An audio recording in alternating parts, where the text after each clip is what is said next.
ರಾಷ್ಟ್ರಪಿತ ಮಹಾತ್ಮ ಗಾಂಧಿಯವರ ಸರ್ವೋದಯ, ಅಂಬೇಡ್ಕರ್ ಅವರ ಅಂತ್ಯೋದಯ ನಮ್ಮ ಸರ್ಕಾರದ ಧ್ಯೇಯ ಎಂದು ಮುಖ್ಯಮಂತ್ರಿ ಸಿದ್ದರಾಮಯ್ಯ ಘೋಷಿಸಿದ್ದಾರೆ. ಗಾಂಧಿ ಜಯಂತಿ ಅಂಗವಾಗಿ ಬೃಹತ್ ಬೆಂಗಳೂರು ಮಹಾನಗರ ಪಾಲಿಕೆ ಆಯೋಜಿಸಿದ್ದ ರಾಷ್ಟ್ರಪಿತ ಮಹಾತ್ಮ ಗಾಂಧೀಜಿಯವರ ಜನ್ಮ ದಿನಾಚರಣೆ ಮತ್ತು ಸ್ವಚ್ಛತಾ ಆಂದೋಲನ ಪ್ರತಿಜ್ಞಾ ವಿಧಿ ಕಾರ್ಯಕ್ರಮ ಉದ್ಘಾಟಿಸಿ ಮಾತನಾಡಿದ ಅವರು ತಮ್ಮ ಸರ್ಕಾರದ ಗುರಿಗಳ ಬಗ್ಗೆ ವಿವರಿಸಿದರು. ಮಹಾತ್ಮ ಗಾಂಧಿ ಮೊದಲು ಇಡೀ ಗ್ರಾಮೀಣ ಭಾರತವನ್ನು ಸುತ್ತಾಡಿ ನಮ್ಮ ಜನರ ಬದುಕು ಮತ್ತು ಬವಣೆಯನ್ನು ಅರ್ಥ ಮಾಡಿಕೊಂಡು ಬಳಿಕ ಅದಕ್ಕೆ ತಕ್ಕಂತೆ ಸ್ವಾತಂತ್ರ್ಯ ಹೋರಾಟ ಸಂಘಟಿಸಿ ಸ್ವತಃ ಜೈಲು ಸೇರಿ ಹೋರಾಟ ಮುಂದುವರಿಸಿ ದೇಶಕ್ಕೆ ಸ್ವಾತಂತ್ರ್ಯ ದೊರಕಿಸಿಕೊಟ್ಟರು ಎಂದು ವಿವರಿಸಿದರು.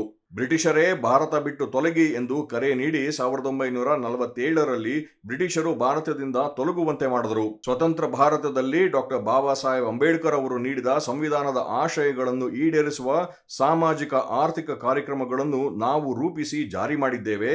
ನಮ್ಮ ಗ್ಯಾರಂಟಿ ಕಾರ್ಯಕ್ರಮಗಳು ಕೂಡ ಬಡವರಿಗೆ ಆರ್ಥಿಕ ಸ್ವಾತಂತ್ರ್ಯ ಒದಗಿಸಿಕೊಡುವುದಾಗಿದೆ ಎಂದರು. ಗಾಂಧಿಯವರ ಸರ್ವೋದಯ, ಅಂಬೇಡ್ಕರ್ ಅವರ ಅಂತ್ಯೋದಯ ನಮ್ಮ ಸರ್ಕಾರದ ಧ್ಯೇಯ.